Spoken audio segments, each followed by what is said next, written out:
Very good evening to you all. On behalf of Trida School, I welcome you all to Class 8's performance of William Shakespeare's As You Like It. The performance is a culmination of a 4-week drama block taught and directed by Shruti teacher. The Steiner curriculum and at Trida, we believe that the Class 8 drama block is an essential part of a student's overall and holistic development. Our students have stepped out of their comfort zones, they memorized dialogues, helped each other, worked hard to get into the skin of the characters by incorporating them in their facial expressions and body language. We look at this as a transformative experience for the students. The students have put in a lot of effort to ensure that you, as an audience, enjoy the performance. Therefore, I request you all to please, and I repeat the word, please, put off your phones, switch off your phones or put them on silent mode, so as to not disturb our actors on stage and each other in the audience, and so that you can enjoy the performance to the fullest. There won't be an interval during the play. And now, without much further ado, I present to you As You Like It.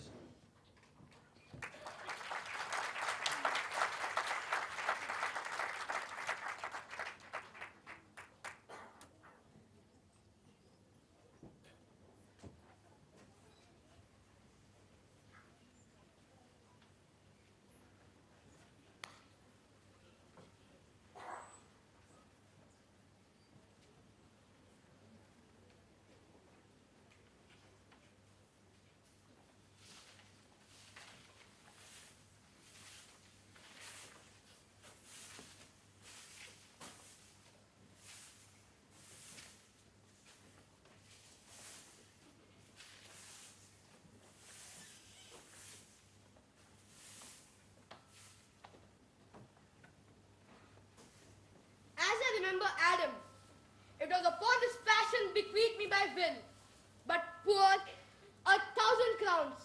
And as thou sayest, charge my brother on his blessing to breed me well. And there begins my sadness. My brother jogs, he keeps at school. Report speaks goldenly of his profit. For my part, he keeps me rustically at home. Or to speak more properly, retains me here at home and kept. For call you that, keeping for the gentleman of my birth? His horses are bred better. But I, his brother, gain nothing more under him but weight. He lets me feed with his farm hands, bars me the place of a brother, but as much as in him lies, ruins my gentility with my education. This is it, Adam, that grieves me, and the spirit of my father, which I think is within me, begins to mutiny against this servitude. I will no longer endure it, though yet I know no wise remedy how to avoid it. Yonder comes my master, your brother. Go about, Adam, and thou shalt hear how he will shake me up. Now, sir, what make you here? Nothing. I'm not taught to make anything. What mar you then, sir? Marry, sir, I'm helping you to mar that which God made a poor, unworthy brother of yours with idleness. Marry, sir, be better employed and get lost a while. Shall I give you pigs and eat husk with them? What prodigal portion have I spent that I should come to such penury? Know you where you are, sir? Oh, sir, very well. You're in your orchard. Know you before whom, sir? I, better than him, I am before knows me. I know you're my eldest brother. Custom allows you my better in that you're the firstborn. But the same tradition takes not away my blood. Were there 20 brothers betwixt us? What, boy? Come, elder brother, you're too young in this.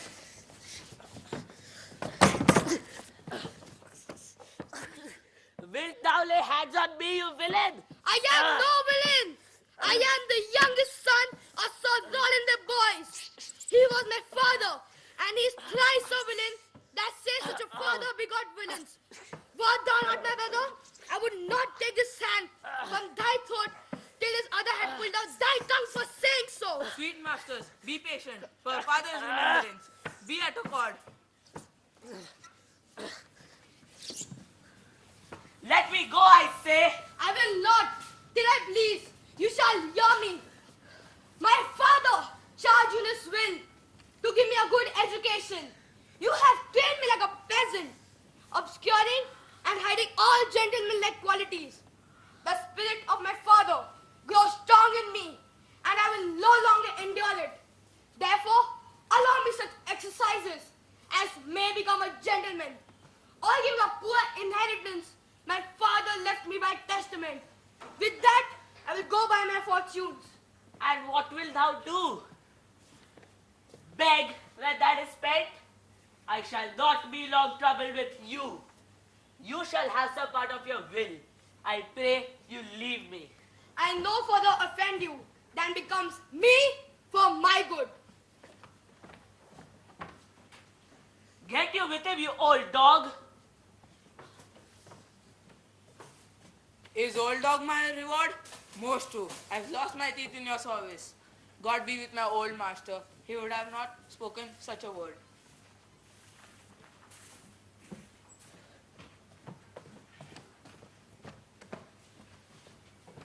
Is that how things are going to be? Begin you to grow upon me? I will cure you of your insolence, and yet give you no 1,000 crowns neither. Hola, Dennis! Calls your worship. Was not Charles, the Duke's wrestler, here to speak with me? So please you. He's here at the door. Call him in. 'Twill be a good way of ridding myself of him. And tomorrow is the wrestling.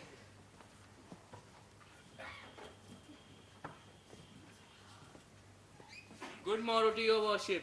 Good, Monsieur Charles. What's the new news at the new court? There's no news at the court, sir. But the old news, that is, the old duke is banished by his younger brother, the new duke, and 3 or 4 loving lords have put themselves into voluntary exile with him, whose lands and revenues enrich the new duke. Therefore, he gives them good leave to wander. Can you tell if Rosalind, the Duke's daughter, be banished with her father? Oh no, for the duke's daughter, her cousin, so loves her, being bred together from their cradles, that she would have followed her exile or would have died to stay behind her. She is at the court, and no less beloved of her uncle than his own daughters, and never two ladies loved as they do. Where will the old Duke live?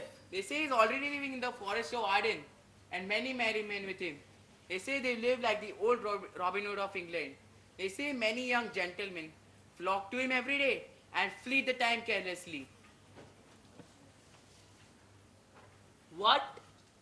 You wrestle tomorrow before the new Duke? Marry do I, sir, and I came to acquaint you with the matter. I am given, sir, secretly to understand that your younger brother Orlando had a disposition to come in disguise against me to fight me. Tomorrow, sir, I wrestle for my credit, and he that escapes me without some broken limb is an exceptional wrestler indeed. Your brother is but young and tender, and for your love, I would be loath to foil him, as I must for my own honor. If he come in, therefore, out of my love to you, I came to acquaint you with all, that either you might stay him from his intention, or brook such disgrace as well as he shall run into.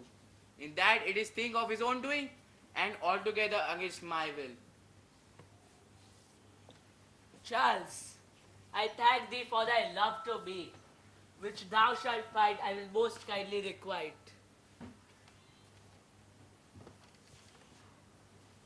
I had myself notice of my brother's purpose herein, and have, by underhand means, labored to dissuade him from it. But he is resolute. I'll tell thee, Charles, it is the stubbornest young fellow of France, full of ambition and envious emulate of every man's good parts. Therefore, use thy discretion. I would be just as happy didst thou break his neck as his finger, and thou wert best to look to it. For if thou dost him any slight disgrace, he will practice against thee by poison, entrap thee by some treacherous device, and never leave thee till he hath taken thy life by some indirect means or others. For I assure thee, and almost with tears I speak, there is not one so young and so villainous this day living. I am heartily glad I came hither to you. If he come tomorrow, I'll give him what he deserves. If he manages to walk after a fight, I'll never wrestle for prize more. And so, God keep your worship. Farewell, good Charles.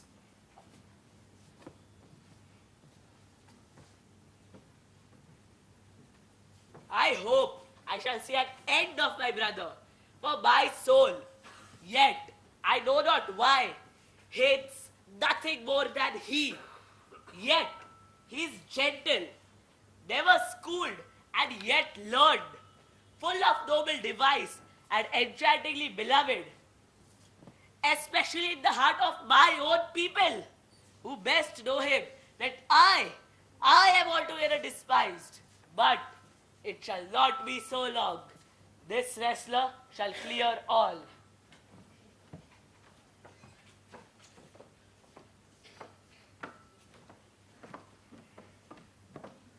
I pray thee, Rosalind, sweet my coz, be merry. Dear Celia, I show more mirth than I am mistress of. And were you yet I were merrier. Unless you could teach me to forget a banished father, you must not learn me how to remember any extraordinary pleasure. Herein I see thou lovest me not with the full weight that I love thee. If my uncle, thy banished father, had banished thy uncle, the Duke my father, so thou hadst been still with me, I could have taught my love to take thy father for mine. Well, I'll forget the condition of my estate to rejoice in yours.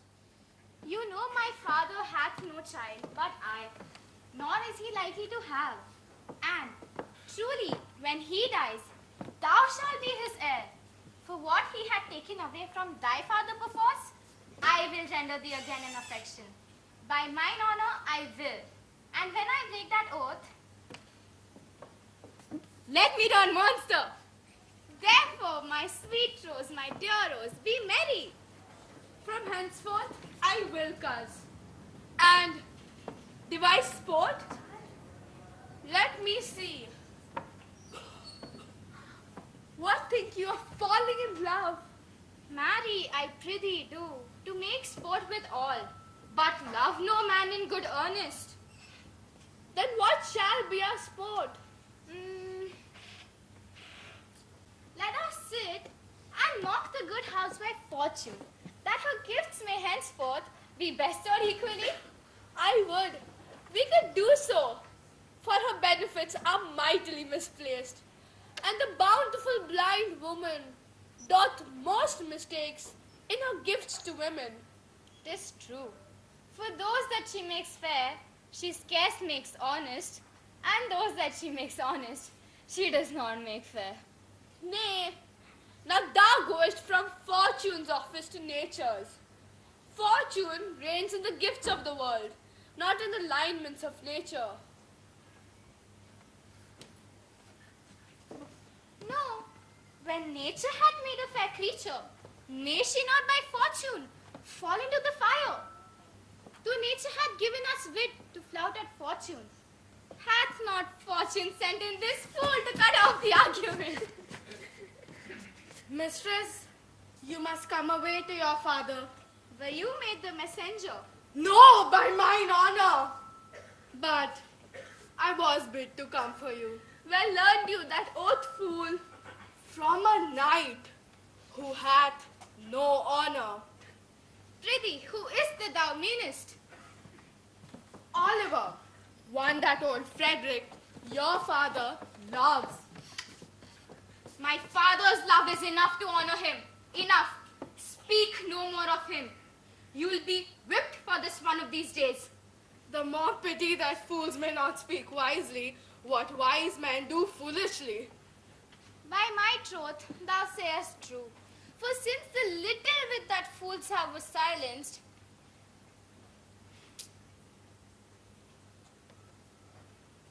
the little foolery that wise men have makes a great show.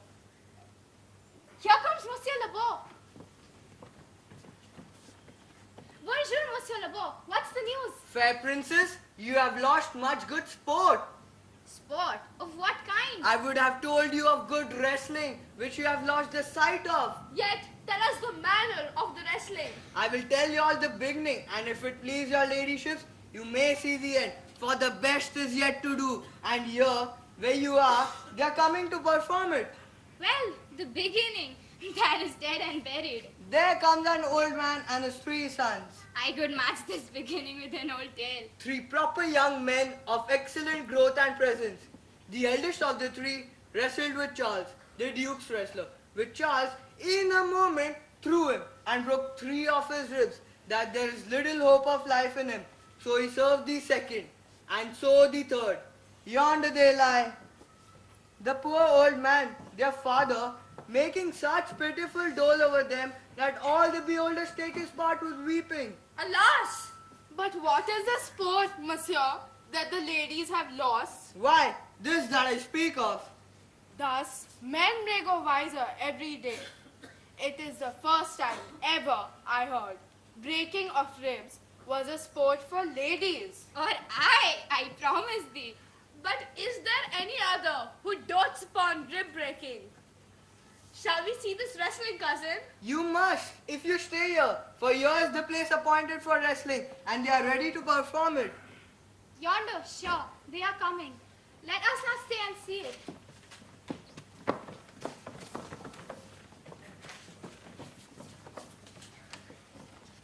Come on, since the youth will not be entreated, his own peril on his forwardness. Is yonder the man? Even he, madam, Alas, he is too young.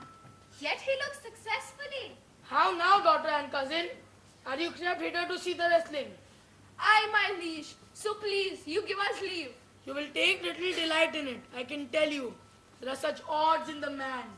In pity of the challenger's youth, I try to dissuade him, but he will not be entreated. Speak to him, ladies. See if you can move him. Call him hither, good Monsieur Lebeau. Do so, I'll not be by. Monsieur the challenger, the princess calls for you. I attend them with all respect and duty. Young sir, have you challenged Charles the wrestler? No, fair princess. He is a gentle challenger. I come but in as others do, to try with him the strength of my youth. Young gentlemen, your spirits are too bold for your years. You have seen cruel proof of this man's strength. We pray you, for your own sake, to embrace your own safety and give over this attempt.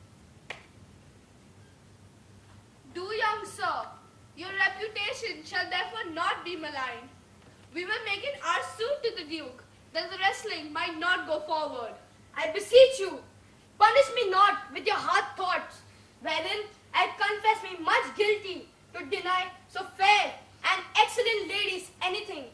But let your fair eyes and gentle wishes go with me to my trial, wherein, if foiled, the shame is mine. The little strength that I have, I would it were with you. And mine, to eke out hers. Fare you well. Your heart's desires be with you. Come, where is this young gallant that is so desirous to lie with his mother earth? Ready, sir, but I have more modest ambitions. You shall get only one round. No, I warrant your grace. You shall not entreat him to a second. I was so mightily persuaded him from a first. You mean to mock me after? You should not have mocked me before, but come your ways. Now Hercules be thy speed, young man. Yeah! Invisible, catch the strong fellow by the leg. Ah! Get up! Get up! Yeah!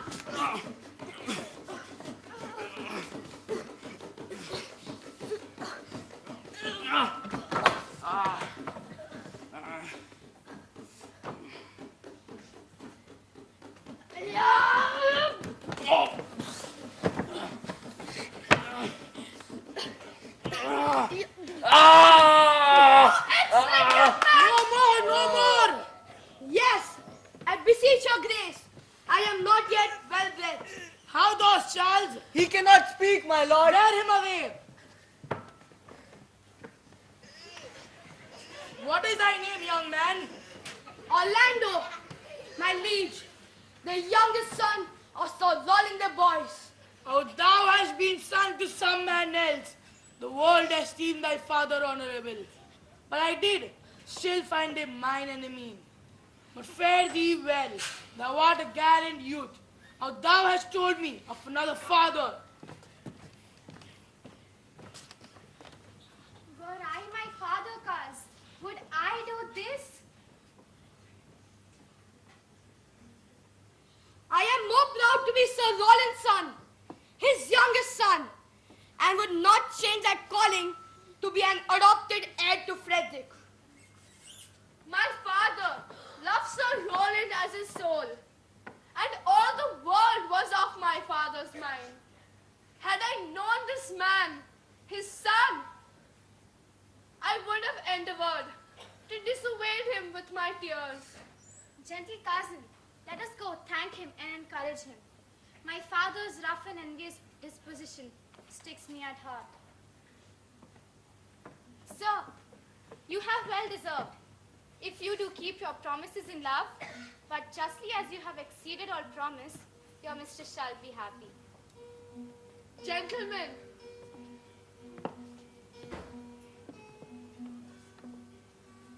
wear this for me. Will you go, cuz? Aye. Fare you well, fair gentlemen. Can I not say I thank you?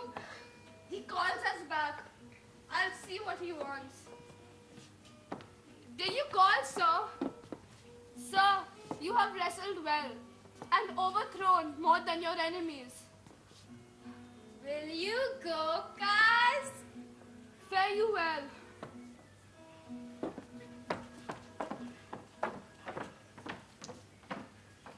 What passion hanged his weight upon my tongue? I cannot speak to her, yet she holds confidence. O poor Orlando, thou art overthrown, or Charles, or something weaker master thee. Good sir, I do in friendship counsel you to leave this place. Albeit you have deserved high commendation, true applause and love, yet such is not the Duke's condition that he misconstrues all that you have done. I thank you, sir. And pray you tell me this. Which of the two was the daughter of the Duke that here was at the wrestling? Neither his daughter, if we judge by manners, but yet, indeed, the shorter was his daughter, and the other was the daughter to the banished Duke. And here, detained by a usurping uncle to keep his daughter company, whose loves are dearer than the natural bond of sister. But I can tell you of late of that this Duke had taken displeasure against his gentle niece, grounded upon no other argument but that the people praise her for her virtues and pity her for a good father's sake. And on my life, his malice against the lady will suddenly break forth.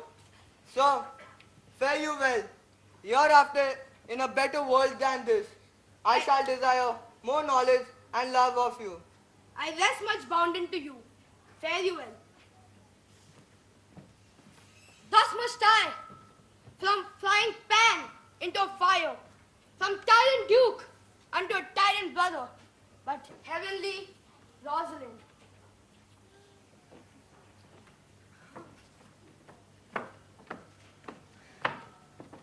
Why, cousin?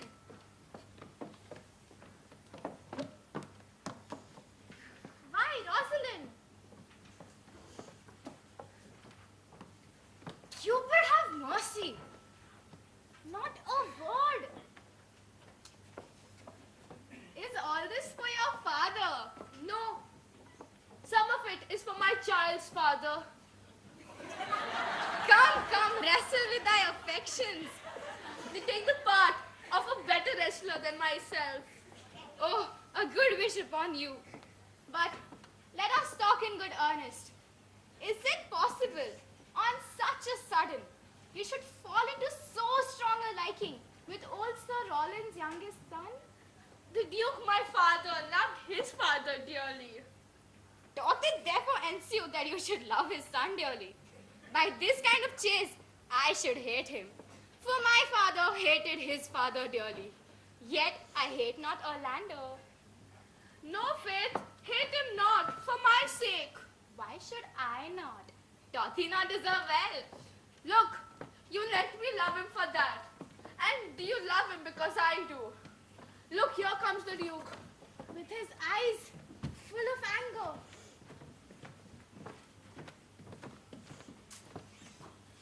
Mistress, dispatch you with your safest chase and get you from our court. Me, uncle? You, cousin, within these 10 days, if that thou beest found, so near a public court, as 20 miles thou diest for it. I beseech your grace, enlighten me as to my faults. If I have acquaintance with mine own desires, dear uncle, then never so much as in a thought and bond did I offend your highness. Let it suffice thee, that I trust thee not. Your mistrust cannot make me a traitor. On what basis do you suspect me? Thou art thy father's daughter. There's enough. So was I when your highness took his dukedom. So was I when your highness banished him. Treason is not inherited, my lord. And if we did derive it from our friends, what's that to me? My father was no traitor. Dear sovereign, hear me speak. I, Celia, we stayed up for your sake. And sat she with her father, ranged along. I did not then entreat to have her stay. It was your pleasure and your own remorse. I was too young at that time to value her, but now I know her. If she be a traitor, why? So am I. We still have slept together, rose at an instant, learned, played, eat together. She is too subtle for thee. And her smoothness, her very silence, and her patience speak to the people, and they pity her. Thou art a fool. She robs thee of thy name, and thou wilt show more bright and seem more virtuous when she is gone. Firm and irrevocable is my doom, which I have passed upon her. She is banished. Pronounce that sentence then on me, my liege. I cannot live out of her company. You are a fool. You, niece, provide yourself. If you outstay the time, upon mine honor, and in the greatness of my word, you die. Oh, my poor Rosalind, whither wilt thou go? Will thee change fathers? I will give thee mine. I charge thee be not thou more grieved than I am. I have more cause. Thou hast not, cousin. Prithee, be cheerful. Knowest not the Duke had banished me, his daughter? That he hath not. No, hath not.